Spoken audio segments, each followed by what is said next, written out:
Welcome back to Not PC with Rob and myself, Mark, where we talk about feels very formal, Rob. I know after the last show we said we need an intro. Now that I'm doing it, it feels wrong, but let's do it anyway. This is Not PC with Rob and myself, Mark, where we talk about the last 2 weeks' worth of tech news, and we invite a very special guest to talk about that news with us and to talk about themselves, because they're normally YouTubers and they like doing that. They like talking about themselves. Rob, how are you doing? I'm good. Who have we got on, though? Who's joining us this week? We've got Mr. Alex from Alex Gear and Tech. Hello there. Not a special YouTuber. I'm just a replacement.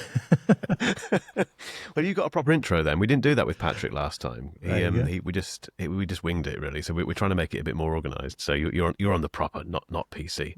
I feel special now. you are very special, absolutely. You were on the old podcast, which I'm sure we'll talk about a bit later on. Yeah, that was fun as well. Let's get into the news then. So Tim Cook, let's start with Tim Cook. He's now the longest serving Apple CEO, which isn't a surprise, obviously, because he's been doing it for a long time, hasn't he? But we've got in the outline here, has he been good, bad, or just okay for the company? I think he's been too safe, right? Especially recently. I was actually listening to a book about investment recently, and they mentioned Apple as one of those safest investment, right? Because it's got especially with the iPhone, as one of those products that's got like a very long tail, right? It's a safe product, you will sell forever. But I wonder if they are resting on those, kind of relying on that too much now. It's just like, why try harder? Because we've got this thing that just sells every time and keeps it profitable. I guess so. I mean, I think he'd probably admit that he's not a product guy. He never was he? He came in as the operations guru, didn't he? But he's done the business in terms of shareholder absolutely stuff, hasn't he? That's why I always say buy Apple shares, right? 'Cause it's like you can't go wrong with that. But I don't know. You do need to caveat that with you're not a financial advisor. Oh yes, yeah, definitely not financial advice. Definitely don't listen to me. Yeah, if you've come to Not PC for financial advice, yes, wrong podcast. But I think, I don't know, it's a stark contrast, isn't it? I mean, I'm old enough to remember Steve Jobs' days as the leader of that company. And he was, I don't know, it just felt more visionary, I think is the word, right? It felt like this magical thing that whatever they came up with was ultra special. No one could touch them. Now, in so many areas, they're just either following or being very safe or kind of not really driving it anymore. That's my take on it. How do you feel he's done, Rob? He's doing all right, isn't he? I think you're being generous to yourself saying that you're old enough to remember the Steve Jobs days. Well, I don't know. Actually, you've got quite a baby face. I'd imagine you're old enough to remember the Gil Emilio days. No, I'm closer to 50 than I am to 40. Let's put it that way. So yeah, pretty old. Under this hat, there's not a lot of hair. Yeah, it's a funny one, isn't it? I mean, you can't argue with what he's done for the company at all. I think they're going through a pretty rough patch at the moment in terms of some PR stuff, but they're dealing with it, aren't they? And it remains to be seen what they do towards the end of the year. We've got the rest of Q3, Q4 to come. Q4 typically is where, well, at the end of Q3 is where things kick off a bit, don't they? Got the iPhone on the way. Yeah, I read something, and this sounds like a bit of a clickbait article that I read actually today, saying that Apple is coming up with a challenger for OpenAI. And I'm like, I don't know, we're going to talk about AI in a bit of it, yeah, but I don't know. It feels like they're late to the party on that one as well. Well, he was quoted as saying, I don't know which call it was, presumably some sort of quarterly financial update. Tim was said, well, look, we tend to come late to the party. We'll just sit, we'll dabble for a bit, and then when we've got something good, we'll unleash. Well, it's a fair point. They are never first, are they? And they usually do get it right. So I'm cautiously optimistic, although their recent track record hasn't been great. So you got to feel sorry for Tim, because he thought that the Vision Pro was going to be his iPhone moment, didn't he? And precisely no one cares. I bought one. Have you got one? Alex, you haven't got one, have you? Have you got one? Say again? An iPhone? No, a Vision Pro. No, I tried one, but I didn't even do a video because I figured it was one of those. I looked around. I was like, okay, not many people are getting views. So from a content perspective, it didn't feel like the right investment. So I didn't get it. And personally, I think it was more of a yes, as a gadget and as something to try out. It looked fun, and it was a bit fun to have it, but. I don't know if I would fork out whatever it was, $4,000 almost, right, to get one myself. It's interesting because it had the opposite effect for Mark. It got Mark on BBC radio. Twice. Yeah, as one of the first UK people to. I think I don't know many people who have it, to be honest, apart from you. Maybe Mr. Who's the Boss. Yeah, yeah. Aaron and Tommy, Gadgets Boy. I think he's got one. I don't know anyone else at all who's got it. I mean, look, it's about where they place their bets, Apple, isn't it? And they're placing their bets still on Vision Pro. And to be fair, they're doing a lot with it. You know, Vision, the latest, I've not used it yet, but the latest version of Vision OS, which is currently in beta, obviously, is apparently very impressive. And I keep getting because I've got the Vision Pro app on my iPhone, which gives me these notifications about the new content they're putting out. There's loads of new spatial content for it, all of which I haven't watched yet. So I've got a backup of things I need to check on. But in fairness to Tim, they haven't forgotten about it. They haven't kind of quietly brushed it under the carpet. They're clearly doing stuff with it, and that is where he's put a lot of his eggs, hasn't he? That's been the thing that he's banked on. And that's probably a sensible thing to do, right? From a software perspective, to keep developing it. But it feels like the hardware as it is today is just not accessible or practical even, right? Even at home, it feels to me, I don't know, maybe you've got one, you can tell me different, but it feels like once you've got that on, that's it. You even though you can be sociable, it's not really a sociable product, right? You put it on and that's it. The rest of the world can get screwed. It is a bit like that. It's very solitary, obviously. Yeah, you can't really share it. It's an amazing experience. You also planes, right? Flying and stuff. Have you used it on an airplane? Not done that. I daren't do it. I don't know if either of you would do that, but I can't bring myself to sit on a flight. I had a long haul flight somewhere last year, and I thought, should I take especially it with me? The eyes showing?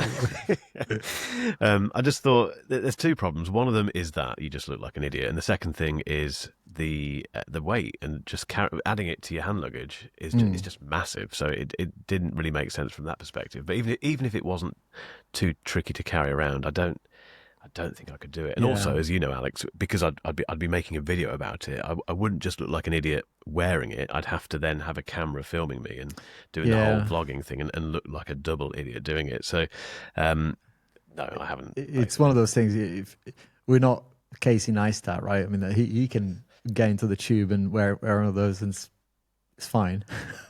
He can pull that off, can't he? I don't think I could either. But I think you have to remember that there was a time when people thought you were an idiot if you had a Fitbit. And then people thought you were an idiot if you had a smartwatch. And then people thought you were an idiot if you wore AirPods. And they've sort of, over time, just become more acceptable. So I think at some point there will be a future where it's actually the norm to have some kind of mixed reality device. Think so. But it's not going to take the form of a Vision Pro. I think the Meta Ray-Bans and the Meta, or the Oakleys now, they've got the Oakley version, haven't they? They look good, yeah. That's more where it needs to go, I think. It's a very expensive, very impressive tech demo, the Vision Pro, but it's not for the mainstream, is it?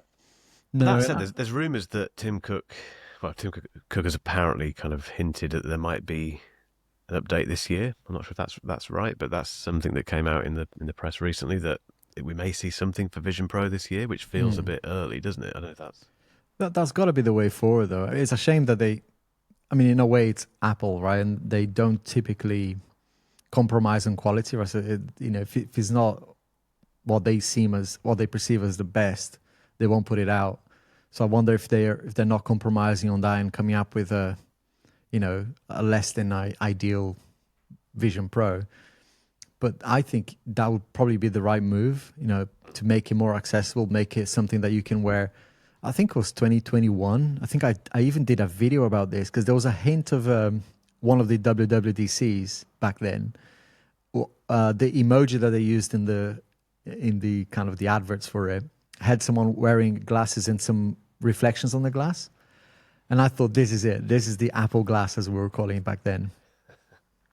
Nothing happened, but I was hoping back then, because I came up with some renders and stuff and did a video about it. But even like silly old me back then was like, I would never have imagined something as clunky and impractical as the Vision Pro. Well, yeah. So I mean, looking back, Google Glass nailed it, didn't they? 2015, that was. Yeah, I had that one. Yeah, that was 2015. Wow. Very weird experience as well. You had one, Alex, did you? Yeah, I paid $2,500 to have it shipped over here, and it wasn't. A lot of things weren't working, but there was this really. I mean, it was. I can see how it failed in public because you could blink to take a photo, so it was very like almost like a spy thing, right? It was like, and you had this little. It was awesome for the time, definitely ahead of its time, and I think even if they brought it back today with a software update, you probably work well and sell. But I think that's the way forward, to have something that is light and more wearable, really. It just feels a long way off, doesn't it, for Apple with that? I don't know how you two feel about this, but with going back to the Apple intelligence stuff, they've never admitted this, obviously, and if it's true, they never will. But I still feel that it came, AI came along as it did, like a bulldozer, while they were putting all their eggs into the Vision Pro, spatial computing basket, and it's a bit of an annoying distraction for them. I think that's why we are where we are with Apple Intelligence. And I've said this before I think in a video or a blog post, that I don't really, if that is the case, I don't really blame them. I'd be annoyed, like, oh, we've got to make this thing now. Samsung's done it; they've done it really well. Google has done it really well. We've got to do the same thing, which means parking everything else we're doing and very quickly working on our own version of like a consumer-facing AI thing. And yeah, if that's what happened, which again we'll never know until perhaps the movie gets made 50 years in the future, but I kind of understand their frustration with that. It's got to be the future, though. I mean, I don't know about you guys, but I've had enough of holding a kind of a bit of glass and metal in my hand. It's like there's got to be something better. I don't think holding something is the future. So I hope they get it right eventually. Well, talking about holding things that are current, two of the pieces of, well, not really news, but the things that have been rolling around in the news are the iPhone Fold, which apparently is going to miss its production target of 2026. Just a rumor. We have to caveat with that. What do we think about that? I think on that one, next year was probably the year that, even though Apple would be late on the foldable party, would probably be the right year for them to come in and do something. They risk, I don't know, it's hard to see them fail on anything, to be honest, but there's a potential risk here. I mean, the more they delay, the closer they get to being another BlackBerry. I don't know if you guys remember that one, but that was another company that, I don't know, saw the iPhone coming and thought, no, we're too proud, we're going to stick with what we've got, and never innovated really in a way. They made small changes and added things to the BlackBerry, but it never really got to a smartphone type device. Of course, Rob's got a BlackBerry. Look at that bad boy. BlackBerry Playbook from 1984. I miss it a lot. I mean, Well, I'm going to miss this one because I've traded it in. Well, I need to stick it in the post, but Samsung gave me 200 quid for that. Nice. That's good work. Jeez. Well, quite. I don't think I even paid that for it at the time. So that's great work. So yeah, I think that's the risk, right? If Apple keeps pushing I mean, if we're talking 2027, when you consider Oppo, Xiaomi, not Xiaomi, but Huawei, Honor, and Samsung, of course, who now has a brilliant device. I don't know if you've been using the Fold7, but holy moly, that's a screamer. So yeah, I think if they delay to 2027, they might be too late. I don't know. I don't think it matters personally. I think because even though the Fold is really good now, really good, and we've got other stuff in the pipeline from other brands. I think because Folds are still such a niche product. You don't. I don't know. I don't know about you guys. I don't know anyone else outside of this circle that has a foldable It's phone. very rare to see them. Yeah. It really is. Like, you occasionally, you've probably spotted this, Alex. You occasionally see them on the press circuit with PR people. It seems to have a bit of a role in the PR world. Yeah. In the corporate world, I'd see him a little bit more. In London, you see a bit more, but never the newer ones. It's usually like a very old, thick Fold 2 or You Fold don't 3 or see something. even the thin, like the honors, and you don't see them a lot in public here in the UK. So yeah, I think because of that, I don't think it matters too much if Apple is waiting, and if they're waiting for whatever it is to be right for them, because we know what they're like. It has to be as close to perfect as possible, doesn't it? And there are still a lot of compromises with foldables. the crease, the battery. Exactly. Yeah. That's too much for them, isn't it? So I don't think it's a In a problem, way, personally. the industry needs Apple to come up with one, right? Because it's a little bit like the iPhone 17 Air. I think when that comes out, so I think Samsung, the S25 Edge, will probably sell more. So at the moment, it's almost like I don't need a thin phone. But the minute you use it, I was like, oh my gosh, this makes so much sense for so many people. But because it's not an Apple device, the reality is when Apple comes up with something, it's almost like a pop culture thing, right? If Apple comes up with something, it's part of the, people will know about it. And I think Foldable is like that. When they come up with their own foldable, everyone will turn attention to the other foldables as well. Yeah, I think personally, I'd rather have this year the iPhone 17 Air, just to see, like you say. I think the fact that Samsung's gone in so quickly with it, and that news has kind of passed and it's kind of faded away a little bit. I do, like you say, Alex. No one cared about it. Yeah. No, but I do think, like you say, Apple will raise the interest once again, and then it will become a battle of the two thinnest smartphones on the market, won't it? It's a brilliant phone. I don't even know why it's become a thing again, because for the past few years they've been making the phones bigger because people wanted more power and more battery life, and now we're supposed to be excited about the fact that the new phones. This is an iPhone. Well, I mean, it's an SE, but it's effectively an iPhone 8. So they're now going back to being the thickness of a phone from 8 years ago. Yeah. and they're trying to get us excited about that. Yeah. It makes you wonder who got there first with that. Did Samsung come up with the idea first with the Edge, or was it Apple, or have they both got the same consumer data that suggests it's worth it? I think there was a foldable device last year that kind of flew under the radar because it wasn't released in anywhere apart from China, maybe, or Korea, which was the fan edition, the Fold fan edition. So it was a smaller Fold, very thin, not as thin as the Fold7, but as thin as the Edge. So I wonder if that was the test bed for, people like it, people want a thinner Fold, a thinner device.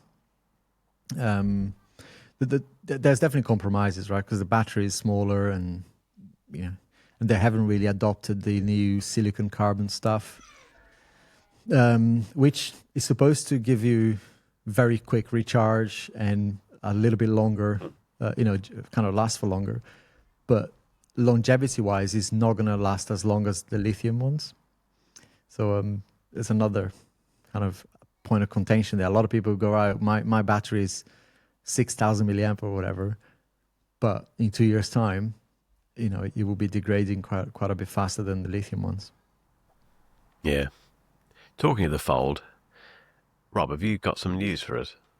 Yeah, well, so last time we spoke, I explained how I accidentally bought one. Although I don't think I did. I think no, hear me out, right? It's $2,000, yes. So Rob does this a lot. I've bought a load of Samsung stuff. So I've been trying to switch, as you know from our previous conversations, Alex. I'm Apple through and through.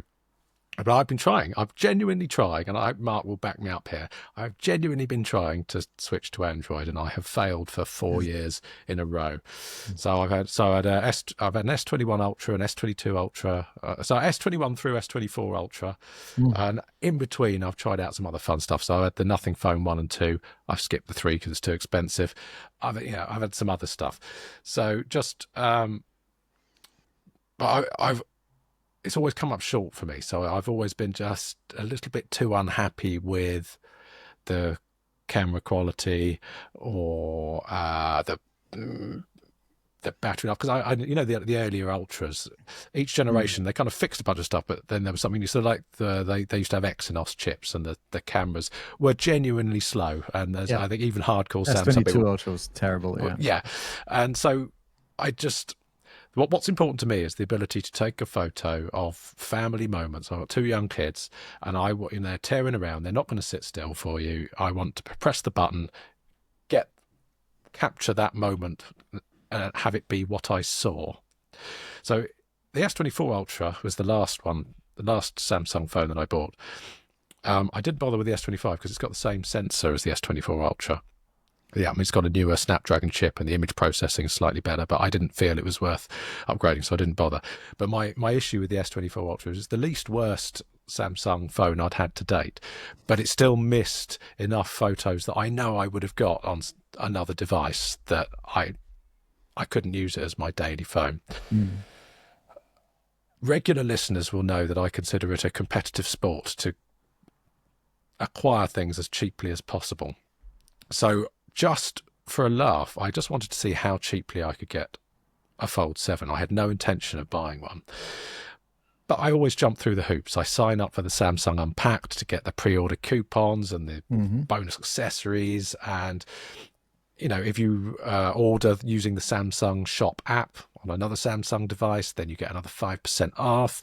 And you can stack up to 5 coupons. And there are almost always more than 5 coupons floating around on the interwebs if you look for them.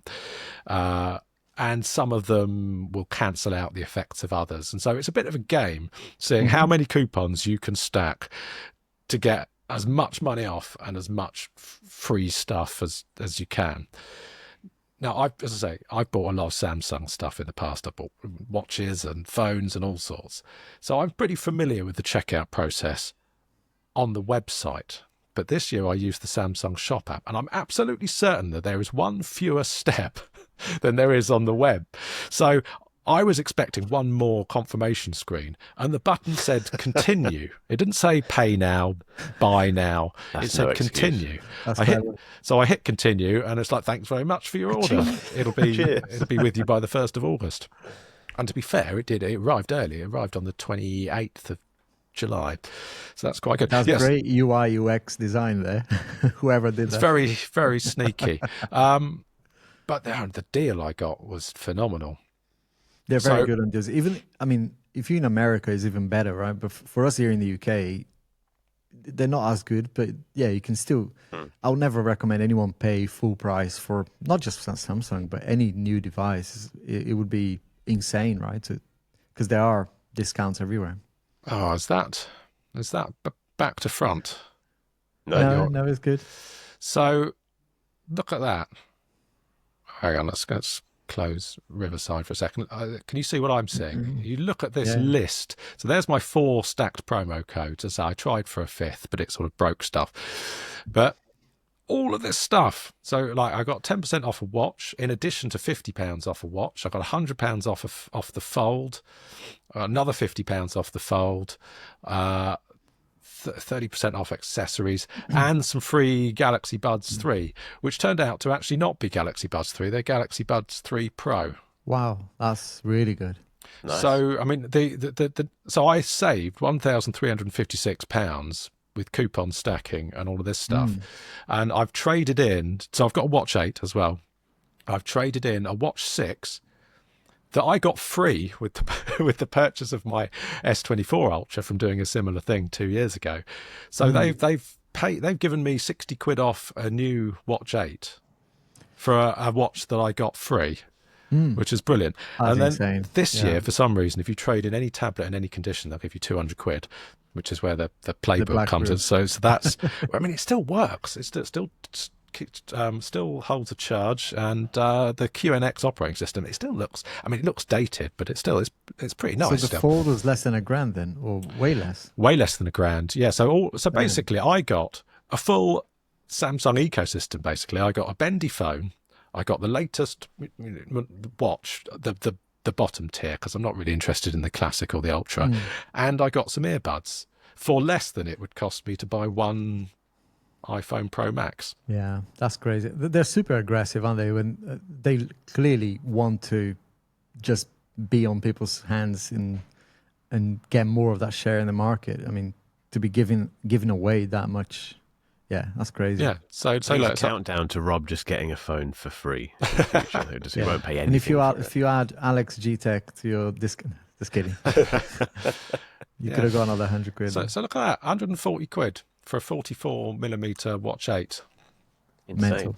Yeah. Absolutely Rob, crazy. have you got the Fold? Has the Fold arrived? Yeah, so I've got the Fold. I've got the nice blue one. First thing I did was put it in a MagSafey case because I love the MagSafe, and then immediately regretted it because the proximity of the camera bump means that you can't actually. So if you've got a battery pack or a wallet, it doesn't work.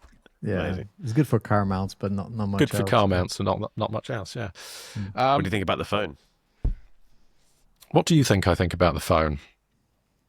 That's a very good question. You won't like the camera. Okay. I think you'll be impressed by the thinness, and you'll have realised that the thinness does matter. It's not just a thin because for the sake of it. That's my prediction. Yeah.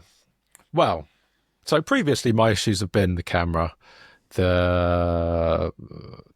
the accompanying wearables. So I had a Watch 4, I had a Watch 6. The Watch 4 was absolutely dreadful to the point where it didn't even display the same time as the phone. They were a minute out consistently. And it's just like you get it out of the box, you set it up, and then it can't even tell the time properly.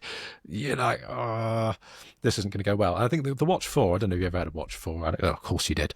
But it would be dead by 3 o'clock in the afternoon, even with sort of moderate use. And then I didn't bother with the 5 because I was so angry about the 4. I got the 6 free with the S24 Ultra, and it was okay. But I still found that the touch bezel was a bit flaky. It sort of blipped and was unresponsive when I wanted it to do stuff. But yeah, because I got such a crazy deal on the Watch 8, I thought, right, we'll give it a go. In particular, I haven't liked earlier iterations of One UI, but since One UI 7, I really like it. Probably for the reason that Samsung diehards don't like it, which is it's a bit iPhone-y, isn't it? And then there's the ecosystem, right? So, if you've got the watch and you've got the phone and you've got the Apple TV and the iPad and the Mac, the ability to just move stuff between all of those things is delightful. So it turns up, I get it, right? And I'm immediately underwhelmed. I would be annoyed if I'd paid $2,000 for it because the box that it comes in, it's rubbish, isn't it? It's a rubbish box. I know it's only going to end up in the bin, but if you're spending $2,000 on something, it needs to feel like an event, and this just doesn't. You compare that to something like an Honor Magic, which comes in this just decadent, beautiful box with magnetic flap, and it's got a texture on it, and it feels like an event. And then not only that, with something like an Honor, they just throw in so much stuff. So also in the box, forget your Galaxy Buds 3 Pro, which is nice. I'm not knocking it, right? Thank you very much, Samsung. They work. They sound dreadful. The ANCs, all right. The box is plasticky, but they were free, and they're Galaxy, and they work with it, and it's fine. I can use them. But you buy an Honor, and if you pre-order one of those, you get some Bang & Olufsen's, which is a bit insane. I do have to caveat that, though, because they didn't actually work with the device. The Bluetooth very flaky on the Magic V3, and they work with just about everything else I tried to pair them with, but not the device that they came with. And then you've got the small matter of the stylus that works on the inner and the outer display on the Magic phones. Yeah, so I get the box. I open the box. I'm underwhelmed. Then I see the device, and I wasn't expecting to be impressed. To say because I've got a V3 somewhere, and usually not to hand. What? Yeah, Rob's got. I swear, Rob's just got a drawer with literally every piece of tech ever no, made. I've got two. I've got two IKEA Alex drawers with the Alex sort of cabinets with 6 drawers, and I can easily find stuff because there's a drawer for crap old phones, there's a drawer for crap old cameras, there's a drawer. Basically, I've got everything sort of organised. So I found it.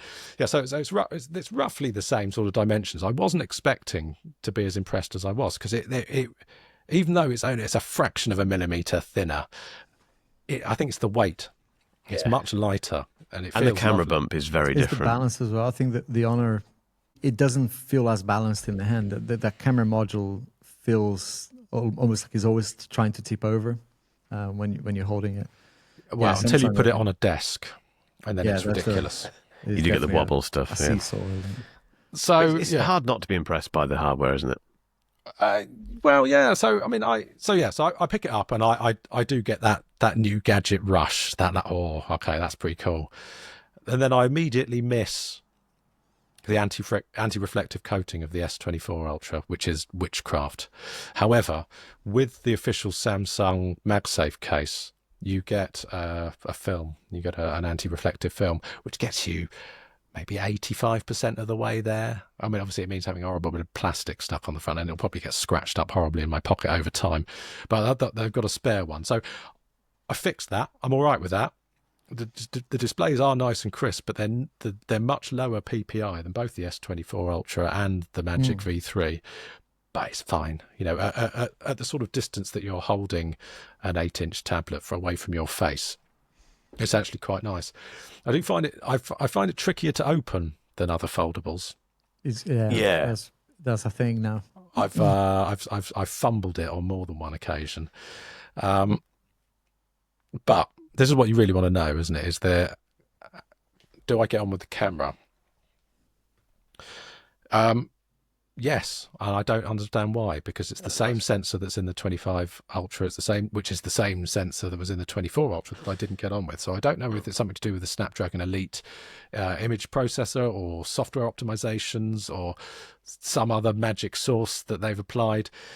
But it takes the photo at the moment that I ask it to. It freezes time. There's no motion blur. And they seem to have really dialed back the sharpening and the extra-ness that you always associate with Samsung phones. So I'll give you an example. So I had family round at the weekend, so I took it for a test run. Can you see what I'm saying? Yep. So here we have Granny and my youngest daughter. This is a shot taken inside with a bright window behind the subjects. Granny is bouncing my daughter up and down on her knee to make her laugh. So you've got a moving subject indoors, which has always been Samsung's Achilles heel, and it's absolutely nailed it. Yeah, Don't you think? that's great. Was That's that really a portrait or was that just a point and shoot on the main camera? That is portrait mode. Okay, yeah, that's really good actually. Yeah, it's done a really good job, isn't it? Yeah. So in any case, the main camera on the Fold 7, I feel I can rely on it to capture my important special family moments that will never happen 200 again. megapixels. Well, And a good processor, I guess. Well, that's the 200 megapixel sensor is good because the other cameras are absolutely diabolical. Yeah, the So telephoto is useless. Yeah. The telephoto is useless, but because if you really want to zoom, just take it at 200 megapixels and crop it later, and that's fine. So that works. I'm not really worried about the other cameras because it's the main camera is the one I would use the most anyway, and it's good enough for me now. It works for me. I've been enjoying it, and it's been capturing the things that I want to capture reliably, which is not something I've ever had before. You could be annoyed if you paid full price, right? Because at that price, you do expect a zoom that works, even though it's a foldable, and traditionally foldables are not really a camera phone. Yeah. But for that price, I think people do expect a better zoom. Well, And I wish I they'd know just we're saying taken- you can. I mean, Mark and I got taken out by Samsung and do this like Leak Street, the Banksy tunnel in London. And you can do exactly what you did. Take a 200 megapixel shot and zoom in, and you get all the detail. But if you're trying to get that separation, like the S23 Ultra had on the 10x optical, even though it was less megapixels, that optical, the separation, it was amazing. And the iPhone as well. To be fair, the 5x on the iPhone is awesome because of that, which you can't really replicate with the 200 megapixel main camera. No. But yeah. Depends what you're trying to do, I guess. So could be a new love affair, Rob. Well, so that's one problem down. Then the ecosystem, right? So the ecosystem, i.e. Universal Clipboard and AirDrop, I've fixed both of those things with KDE Connect for the clipboard and Local Send for AirDrop, and they both work brilliantly. So, I mean, I know previously when I talked about KDE Connect, on the Mac, if you wanted to copy and paste the clipboard between the Mac and an Android device, you had to go and seek out like a nightly build, and it was a bit of a faff. But now you can just go to the KDE Connect website, you download it, you install it, it works. Yeah, it's good. And Local Send, similarly, just works. I don't understand why Samsung doesn't do what Oppo does. I don't know if you've tried the Oppo, I forgot what they call O Plus Connect, I think it's called. Yeah. It's a bit of software that you have to install on the Mac, but once you've installed it, it's almost like having an iPhone. It's really? like it just sees the Mac all the time, and it's sorry, no, I've tried. I'm thinking of the iPhone to Android thing they've done, which is a bit of a faff because it uses Wi-Fi and all that stuff. But I've not tried the one. I think when I had the review unit, it wasn't available. I don't think awesome. Yeah, I've been using that. It's brilliant. I've been using it with the Find N5, which is a brilliant device that you can't buy for some reason, but. Yeah, software-wise, it's probably one of the best integrations that you don't have to faff with. You know, I think I used NearDrop was a good one back in the day, but yeah, KDE is another one. But yeah, I think out of all of them, the Oppo seems to be the best because it allows you to do that. You know that thing where you can put your phone on the screen. So if your phone is in the bag or whatever, you can bring your phone up to the screen using that with like iPhone mirroring. Yeah, with very little lag. O Plus Connect from. That's why I don't get why Samsung doesn't do something like that, a Mac OS app, because he would get rid. I don't know, Rob. Maybe tell me, because I struggled as well to move. I think the S21 Ultra sort of opened my eyes to there's something that offers me a little bit more here. At the time, there was a lot of gimmicks in there, in comparison to the current iPhone at the time, maybe the 12 Pro Max. But no, I had a lot of fun with everything that he offered, but I definitely struggled with. I still had to have an iPhone, and that was true for the following 3-4 years. It was only this year that I gave my iPhone to my sister in April, so I haven't had one since. And it's like the first time I don't miss it, but every year I missed it, either because of the camera, either because of that ecosystem integration using a Mac, right? But yeah, I was going to ask, do you use the Apple services as well, like the iCloud and the Find Me or the photos? Because those things also make it really hard to let go. Like it's easy to move from a device to another, but when you rely on the services, it's extra hard then. So traditionally everything's backed up in the iCloud, the photos and whatnot. But now I'm just using Google Photos and it's fine. In actual fact, I prefer the Google Photos mobile client to the Photos app on iOS, which has just got steadily worse over the years. It's a dumpster fire, frankly, isn't it? So Google Photos is brilliant. It's pretty much all I use. So now that's synced to the Mac because I've got the Googly Photos on the Mac, and so anything that I take on the phone, Apple Music. I've never liked the way Apple Music sounds. I don't care about spatial audio. Yeah, so I'm not really that embedded with the Apple services. Yeah, okay, that's interesting then. Yeah, so it does come down then to the device, and from what I'm hearing, the cameras. I think I'm the same, really. I use Google Photos now. I'm a bit like Rob. I'm using YouTube Music. I do dip back into Apple Music occasionally, but that's just habit, really, rather than relying on it. I think it's easier than you think to get out of it, isn't it? Yeah. For me, the hardest thing was the Apple Watch Ultra. I loved the Watch Ultra.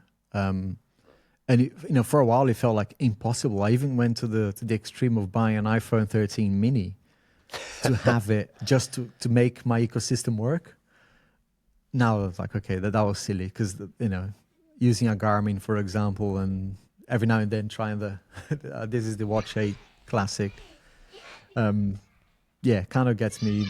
I still miss the Ultra for some things, but yeah, it was silly. They've got the new training coach. I don't know if you guys tried that yet. Not yet, no. It's pretty buggy. I've been using it in the last week because he makes you do like a 12-minute workout, and then he tells you, where you are and gives you a program. And I've been following it, and it's a bit buggy. He says the word dot whenever not every time, but whenever he finishes a sentence, he says like you're ahead of your target pace dot, and then it's like, why are you saying dot? Brilliant. Isn't it beta though? It's not. It's not a full release, is it? Isn't it preview or whatever they call it? No, I think it's out. Yeah, it's Okay. what was it called? Watch OS 8 or whatever. Well, whatever they call it in the Galaxy world. Yeah. We need to. I think we need to get on to talking about Alex, but I am mightily impressed. Well, and slightly surprised, Rob, that you have taken to Samsung life with the Fold. Well, shall I wrap it up? Right. So Go for it.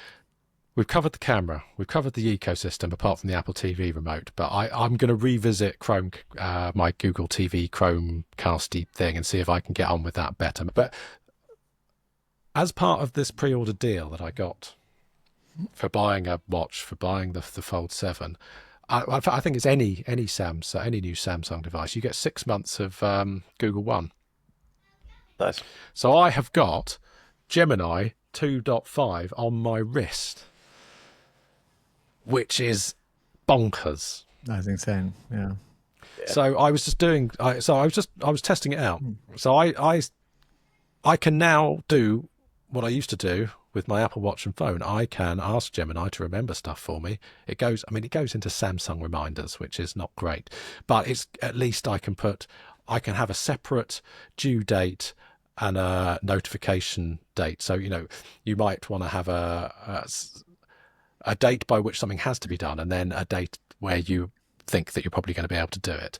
Not every to-do app has that, so I quite like the fact that you've got two distinct dates, and you can geotag stuff. All this to say, I'm really enjoying it. I think One UI 8 is fantastic. Even just simple things like being able to use the device, use the outer display in landscape. That's cool. I like that. Vlogging mode is great. Yeah. Yeah, I like the sidebar. I like when you've opened it up. I like the dock that you can swipe up with your thumb. Have you tried Dex? The new Dex? I haven't tried the new Dex, but I've always been fond of Dex. But it's been, well, you tried. It's actually good now. Yeah, and it's apparently going to get even better. It needed a lick of paint. They haven't done anything for the last few years on it, so they made it a little bit better. I think you can now use 4K 60 if you're watching YouTube via Dex, which is crazy. As long as your monitor that you plugged into supports that. There was a 1080p limit before. And I think, it's definitely looking good. Now, iPadOS 26, I don't know if you guys tried that. What they've done with their version of, like, they call it windowed apps. That to me is like way better than Dex now from a UI perspective. So I think Samsung does need to, pull their socks up now. Yeah. So all this to say, I think I'm Android now. There we go. There's your conclusion. Yeah, they fixed the camera. I can rely on the camera. I can ask Gemini to remember things that I need to remember later, and that all works. In actual fact, it's better. Just Gemini is bonkers, isn't it? I set crazy. 2 reminders for the following day that I knew I wouldn't be able to make it from one to the other. And then I asked Gemini, am I going to be able to make it from my 10 o'clock appointment to my midday appointment? So let's say my gym session at 10 a.m. at the leisure centre. It knew my local leisure centre because it's Google, and it just does. So it automatically tagged it with the right location.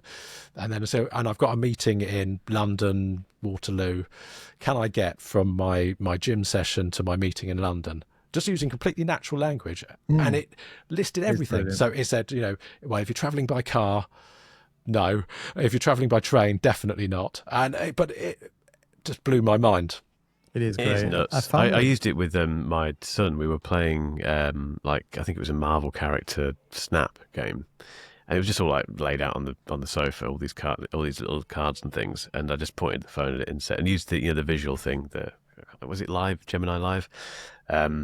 Pointed the camera at it and just said, "What are we doing here?" And it just said, "Oh, it looks like you're playing a game of Snap with and it started offering suggestions. It said, "Who's your favourite character?" And started talking to my son about it, like, "Who's your favourite character?" Just unbelievable. Like it's so far ahead of Gemini. So I don't know how Apple are going to get from Siri as it currently stands, and even with the Apple Intelligence things that we saw a year ago that we still don't have, it still doesn't even get close, does it? Yeah, and shots fired by Google. I mean, by the time that you watch this, it will definitely be out there. There's a new ad that Google have put out about the Pixel 10 launch, which it's brutal anyway, because it's basically saying if you've been waiting for a feature that is still not here after a year, then why not just buy a new phone? Because we've got all that stuff. But I don't know about you guys, but the thing that's even more brutal about it is they've used Dr. Dre. Is it the next episode, the instrumental version? They've used basically one of Apple's employees to That's brilliant. as the That is soundtrack. crazy. That's the one thing I picked up on and thought, wow, that's brave. Alex, it's going to be about you now for the next 10 minutes. And what we're going to do, this is a hastily decided how we're going to do this. I'm going to hit you with a few quick fire questions, I think. We've got a whole bunch of stuff here we can ask you, but what's your daily carry at the moment? What are you using currently? Yeah, so it is the Fold. I've just like Rob, I moved my main SIM card to this bad boy, and the Galaxy Watch 8. So those are the two go-to. It was the S25 Ultra until recently, and every year I do try the Fold, but I never really moved my main things, my authenticators, my banking apps to the Foldable, because I was too scared to take it outside. I'm glad you mentioned that. That's the main reason why I felt comfortable moving to this device. Okay, I got a very good deal on it. I paid 900 quid for it or whatever. But do I want to take that out on the daily? Because if I lost it or it got stolen, I'm on the hook for a lot of money if I want to replace that. Yeah. But you've got the Samsung Care. It's like 13 quid a month, covers you for accidental loss, damage, theft. So I now am less worried about that than I guess. I have dropped it as well. Have you? Kind of weight high, not a squat. I mean, yeah, maybe it was lucky, but yeah, can't complain there. Impressive. So those are my two. I mean, as tech reviewers as well, we're always trying new things and whatever. But right now, this is what I carry. What's your favourite piece of tech ever? Tricky one, that one. I have to go back to early 2000s, I think. So I was giving out my age as well. But it was a Nokia device. It was the Nokia 92 something communicator. It was like almost like a BlackBerry, I think, did one as well, where you slide, the device open and it has a little keyboard underneath. Yeah, I remember that. Way ahead of its time. I mean, that was 6 years before the iPhone. I love that thing. I think as a gadget, it was probably the thing that impressed me the most. Of course, the iPhone changed everything, but I loved owning that thing. Yeah. Wasn't there a Nokia N95? I seem to remember having that. That was a similar sort of one, thing, yeah. wasn't it? Yeah. I think. Yeah. I love that thing. What's your favourite piece of tech this year This year, so far? I've been thinking about that because I'm doing a video later this year about But yeah, it's got to be a smartphone, and it's going to be the OnePlus 13 actually, because You've done a lot of content on it. You've featured that a lot on your Instagrams, haven't you? I loved. Yeah, I mean, that's the main thing for me is value for money. What you get for that, I mean, it's crazy. I think I got it almost like Rob did. Got like a free everything, a launch, a free watch. And it looks insane. Phone, that's exactly the one I went for as well. Such a lovely looking phone. Yeah. I mean, they don't know I exist yet. So that's why I did a video about it. I'm sure they do. They must. I don't regret buying it. It was insane. And yeah, lovely to use as well. Camera's insane. Can't fault. I mean, there's one issue with it, which was the protector that it comes with is too harsh on the side. So I got rid of it. But the clicking, so if you don't turn off the shutter noise, that in public is actually quite like disconcerting. It's like, oh my gosh, what was that? So yeah, if you want to be discreet, you got to turn that shutter sound off. But that was it. I mean, everything else was awesome about it. Is there any crap tech that you like? We've all got something that we know is rubbish, but we can't stop using it. Anything you can think of in that regard? Oh, it's got to be LED lights. They suck for most. I mean, unless you go really expensive, but even like hue lights. But I don't know. I can't get enough of them. If I see, I don't know, some sort of furniture in the house that doesn't have a bit of a glow, I'm like, okay, that I'll get a light strip to go in there. Mrs. hates it, but yeah, it's one of those. I love it, but at the same time, I hate it because it's so crap. These are very random questions. How did you get into? I know how you got into YouTube, but for those who don't know, how did you get into where you are now?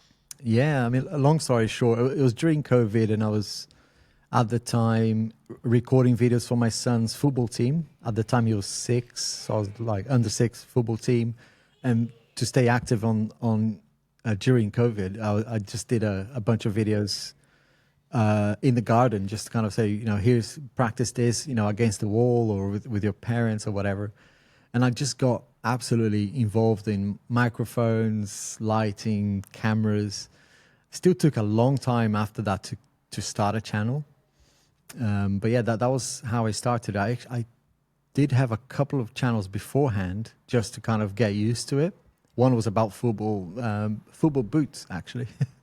And the other one was about travel, which never did anything with it. I think I did one video. I'm really glad that you told that story, because because I knew you were coming. I did a bit of a recce on you, and I looked at your channel stats, and I always go and I like to see. This is not just for you because you're on here, just because I'm nosy. If I find a new creator, I go and I look at their first video. And your first video. Do you know what the first video is on your channel? Yeah. So and I purposely leave it there because it's about a pair of trainers. It should have gone into another channel completely, but I thought I want to talk about tech. And the first thing I was passionate about that week was those trainers. So I just did a review of the running shoes, which has nothing to do with tech really. I did stretch the imagination a little bit there to talk about tech, but it was mostly a running shoe. Yeah. That's so much more interesting than my first video. I'm sat in my kitchen talking about a book. There you go. Did you delete? Did you keep it? Or did you... It's all there. I've never deleted a video at all. It's everything is there, which I think, like you say, it's a history, isn't it? Of I know people will do that. Yeah. I know people will do what Rob does and go straight back immediately to the first video. I can't do it. I can't watch videos from last year. I hate them. I find it painful. I find it nice to go back and just remind of how crap I wasn't, even though I thought I was doing okay. But even going back 6 months, you can always like see how you're improving slowly but surely. And I'm sure I'll look at my content now in 2 years' time and go, oh my gosh, what was I doing? Yeah, but if I occasionally I have to watch a video to reference something just from 12 months ago, and I sound completely different, I hate watching those videos, and I think, how on earth did I generate any kind of interest in those videos back then? It's crazy, right? Thing, isn't it? There are videos I want to delete, but they're getting views and they're getting comments. And there's one I did about the air tags that is, I think I don't know, maybe had a couple of glasses of wine before recording. I don't know I didn't use a script, which I do. I've used the script for years now, but there were videos back then that I tried to just free roll. And that was one of them, that it was just a ramble all over the place, no structure to it. But it got picked up by a newspaper in America. And since then, it just thousands of views every day. And it's like, what the hell? And the comments are awful. The people are saying like, what the f are you talking about? So yeah, I know there's one video, we can't really talk about what it is, but there's one thing that happened in it you had to edit out of a video recently. that was this weekend, yeah. We'll tell Rob about it offline, because every time I think about it, I cannot stop laughing. It's the fun. I'll have to, if you don't mind, I'll have to send it to Rob, but it's the funniest thing I've ever seen. It's...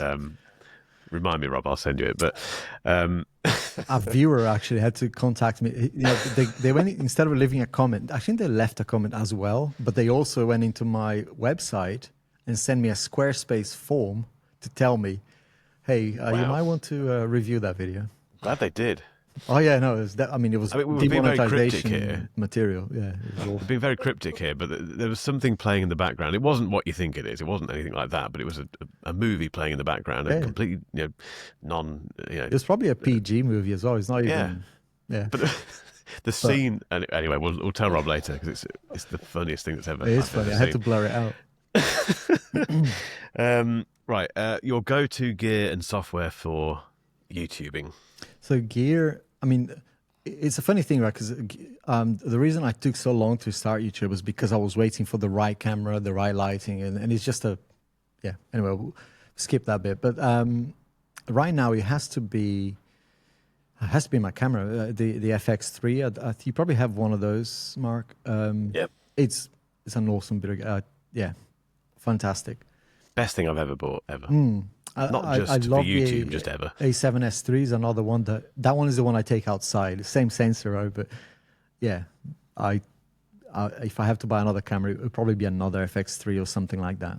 And so We That's shouldn't say interesting. this. If I had to guess, I'd have had you down as a Canon man, but you're Sony I started all the with way. a Canon. Yeah, did, my yeah. first few videos, well, loads, first couple of years until 10,000 subs, I think, was Canon 90D, I think. Yeah, which did 4K 120 if you if you kept it in the freezer or something. But, yeah, I loved Canon. It was only the A7S3 when that came out. It was perfect for video. And I had the ZV1 or ZV1 as well. Yeah. The FX3 is a Software-wise, beast. I was going to say Final Cut because I use that almost every day, but it's actually, it's not Final Cut itself. Is the plugins from Motion VFX that make that software for me so cool to use, and yeah, makes my Also, videos that's your what they are. style, isn't it? I mean, your videos are. I mean, I'm sure people who are watching and listening to this are very aware of them. But anyone who hasn't seen Alex's channel, we will put all the links in the description. I think they're among the most unique tech videos on. I'm not Thanks, just man. saying this because you're here, but I genuinely think they're the most unique tech videos that you'll find. I don't know how you have the time to do them. I've said this to you. I've said this to Alex several times. Rob, get an editor because you need to go to bed. Because I've seen his timelines and they're just insane. I don't edit my videos anymore. Mine used to just be A roll and then a few bits of B roll and then one or two little graphics. Alex is like a work of art. See, the funny thing is, I envy that because I envy the fact that you can churn out more videos than I can, and I do. It's a constant battle. It's a constant battle. The kill your darlings sort of mentality just doesn't seem. Even though I know I have to do it, and sometimes reluctantly I will delete some whole sections of it. I'll ignore the some thing stuff. with that, Alex. If you get an editor, I've just thought of this. When you have an editor that you trust, those darlings are killed, and you've forgotten about them. So when the edit comes back, you've forgotten about that thing that you thought was really funny or whatever. That's the thing, it's just not there anymore. But you've forgotten about it. So he's done the work for you. Right? Exactly. I definitely want to explore it. I have tried someone to do my A rolls, which is kind of just a talking head, at least to speed up the process. But AI does that now for me with software. So I think, getting someone to actually do, because I do more often than I'd like to, because it's not sustainable. I mean, some weeks I'm here to 2, 3 a.m. I'll go home, have dinner with my family. Like today, I'm doing that. After this, going home, have dinner, and come back here for another stint of editing. And I love when I'm in the zone and editing. I love doing that. It's such a departure from what I do during the day, which is like boring as hell. But it is just too time consuming. So yeah, I've got to find a better way. So it's a side hustle for you, is it? The YouTubes. Yeah. So there are periods in the year where it's less of that. So right now, I mean, between contracts, I'm an IT consultant. So I've got, gigs that sometimes go 3 months, 6 months. Some of them are 3 days a week. Some of them are 5 days a week. Sometimes I have 2 at the same time, which is even crazier. But right now, I don't have one. I'm about to start one in end of August. So I'm right now, I can be a full-time YouTuber. The problem right now is, it's school holidays. My son is at home, so I want to spend time with them as well, go to the gym and do these things, that I can't do normally when I'm too busy. So, I'd love to say that. I think last time we spoke, Mark, I kind of said, one day maybe. Now it's more like I can see it come. I can see it happening potentially this year, of me just saying, you know what? I actually said no to a contract this year for the first time on my other business and said, I don't need it. I can cover that with YouTube, which has never been the case. Even in like Q4, when YouTube gets really good financially, with sponsors coming in, iPhone season, right? There's lots happening in September, October. I've never been in a position where I could say no to a contract. This year was the first time I did that, so Well, I can see it coming. It's just was that pivotal moment your first video that got 1 million views? Yeah, that happened recently. Yeah, Was it S25 versus iPhone 16? Yeah. 1 million views. That must have felt good. that did. And isn't it silly though that we kind of know? I mean, the minute I hit upload on that video, I knew it was going to be a banger. I never knew it was going to do 1 million. I knew it was a banger because I don't know. There's something about those comparisons. They always do well on the channel. And this time I went further with it. I went really like full wonky cinematic BS. But I was like, yeah, here's Alex McKinnon sort of thing, right? But it took me 3 weeks to edit. I think there was footage in that video from 4 different countries. And I think people appreciate extra hard work. And in that video, I did go every second of that video. I think even the chapters in the video, I use street signs and modify them in like After Effects or whatever. It's only 5 seconds, maybe 3 seconds, but took half an hour to make that street sign say the chapter. So, because I'm not really an expert. But I wanted to have that as a little artistic touch. And yeah, so in a way it was like finally, because I've worked just as hard in many other videos. But yeah, it's insane that you kind of know what works, what people want to watch. And I'm sure, Mark, you probably find the same way, right? But to run a business, you have to make videos that are just going to keep the rent for the studio going, the new cameras that we want to buy, the new devices that we buy.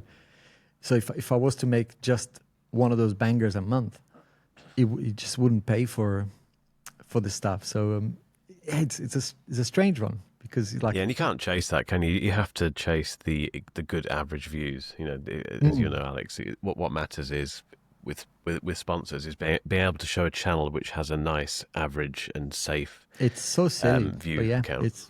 It's what they measure you on. Yeah, the amount of deals and your rate is 100% linked to your not even your overall views over time, but your recent 8-10 videos. So if you have a few bad videos recently, you lose money.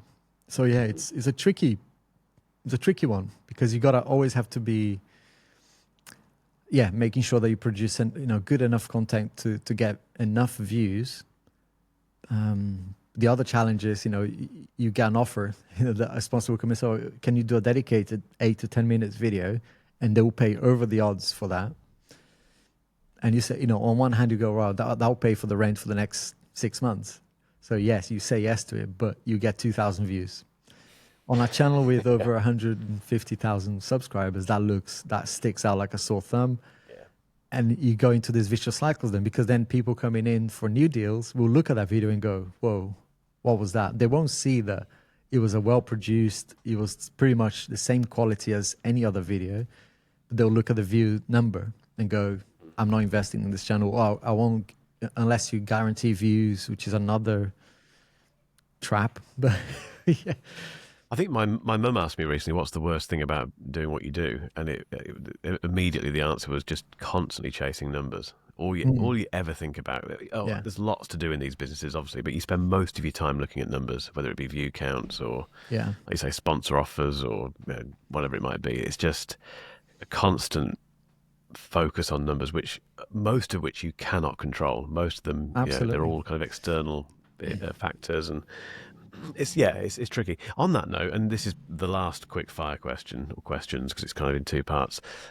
What's the best and the worst thing about being a YouTuber? So the best thing is freedom. even though I don't have it fully right now. But it has enabled me to do things even this year that if I was only doing my other job, I couldn't do it. I couldn't just say, I'm okay to take an entire day and go to Bath or go to London and do some recording because, you know, what I'm producing will pay for that trip and will pay for my time. That freedom is I don't think there's any, I mean, when you're doing something that you like because you want to do it as well, because there's a flip side. Some weeks you go, I'm doing what I love, but I'm here at 3 a.m. and I'm doing that because I've got a deadline. Those days are crap. But when you're doing something that you want on your time because you want to do it, you know, there's no one pushing you to do it. That's what I love the most. So having that freedom and knowing that, you know, that there's potential to be even better. My only constraint is time. So, yeah. Never enough. What's the worst thing? The worst thing is, I think you mentioned it there and touched on it. I would add to that, say that it is having your work not valued based on the quality of the work, but based on metrics that are out of your control. Because we all produce decent enough content, right? It's just we're not like taking risks and making crap that no one's gonna watch. You know, we make every week, every second that goes into any video, apart from this weekend, which was a mishap. But yeah, I want to be proud of what I put out, and having that judged by brands and in a way that's like, okay, we don't care about the work that went into that. We care about how many views it got. That's got to be the worst thing about it. Yeah. I thought you were going to say the comments section. No, I actually enjoy it. I find it therapeutic. I mean, there are times where it's like, when people get personal, it's like, it's an immediate delete. But if they're just being hateful towards a bit of tech, I find it hilarious. So I entertain it. Most of the time, if I've got the time, I've got this rule, and I think we mentioned it last time. If I respond to a hater or some sort of troll, I have to then respond to multiple decent viewers. I think it's a fair thing to do. Ratio. Yeah, I agree with that. Yeah, and sometimes it's easy to get that wrong, isn't it? And just focus on the You can ruin your day if you really like. You know, I think I've gone through enough in life to like not to have a thick skin. But some people, I can see how, especially younger people, can go into a spiral and get really like. I think YouTube tried to help, right, by removing the likes and dislikes, or the dislikes number or whatever. I find it hilarious, so I actually enjoy it. Yeah, it is funny, but I don't know if you find it that there's like a threshold where it becomes less funny and just really annoying. Where you wake up and again, it's the second day of people saying, "Oh, what you should have done is compare this against whatever." Yeah. Do you ever get to that point where you just think, F you off. know, yeah, you do it then. Like, you have this channel and spend every waking hour thinking about it and thinking about the numbers. It's the one line, making these videos. The one-liners are the ones that annoy me the most. That you spend days, weeks, you know, like video you starts dinners at with your family. 4 minutes and 30 seconds. Yeah, that one. There's stuff about you being a shill. I mean, some people call me a shill for Apple recently. I was like, oh, that's new. It's like, because I do love, you know, when it comes to Macs, I can't say enough good things about them. But those people that took like 10 seconds out of the day probably didn't watch the entire video. They skipped throughout, you know, read the title, saw the thumbnail, and then clicked something and wrote something like clickbait or whatever. It's like, mate, seriously, you know. And often they'll do it within 3 minutes of the video being posted, and it's a 15-minute video. Yeah, so you know it's they haven't literally watched it. impossible for you to have seen any of this video apart from the first 3 minutes, or just read the title. I'm with you on that, to be honest. But Alex, we will put all of the links and stuff in the show notes, and this won't be the last time you come on here, obviously, if you want to come back on, or you may not want to, but I'm sure, hopefully you do. We'll put all the links in there. Where's the best place for people to find you? YouTube, Alex Gear and Tech. Instagram, Alex G Tech, and Alex G Tech everywhere on Twitter and threads and all of that. But mostly Instagram and YouTube is where I'm mostly active. And if you want to learn Portuguese, there's Alex Gear and Tech Brazil. Which we can't just brush over that. So Alex started a Brazilian channel. How long ago was it, Alex? That was just over 2 years, I think. Yeah, it was. I think when we talked, it had just started, and it was like on a trajectory, crazy trajectory. But the rate at which that has grown is insane. It is insane. How many subs has it got now?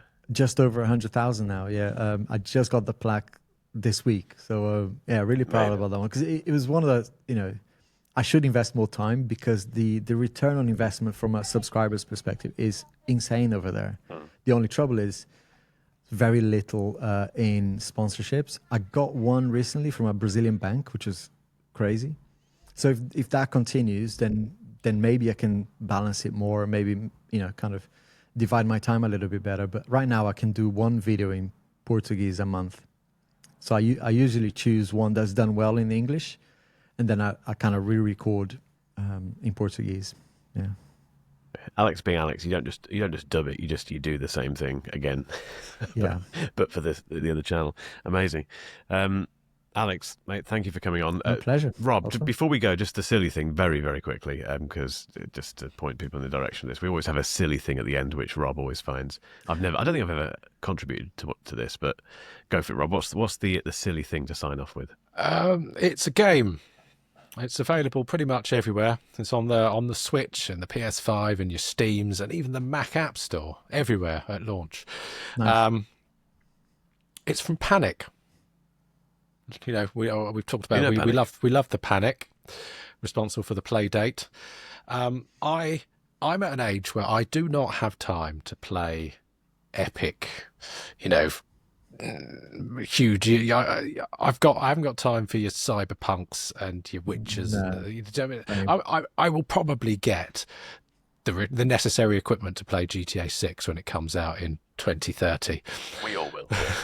Yeah, because you got to, haven't you? You got to give that a go. But I haven't got the time to commit to those AAA titles. I need games that you can pick up and you can play for 30 seconds, or you can play for 15 minutes, or, you know, it will keep you amused for however much time you've got.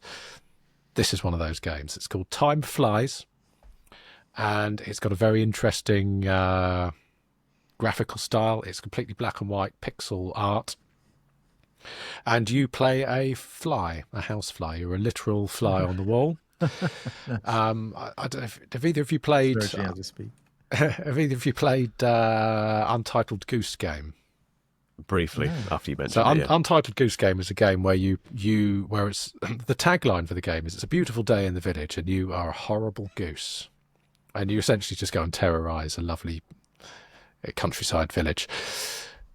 This is as irreverent as that. It's highly amusing. So yeah, I very much recommend that. It's only about a tenner. Go and give it a go. So I'll put a link in the show notes, but it's timeflies.buzz.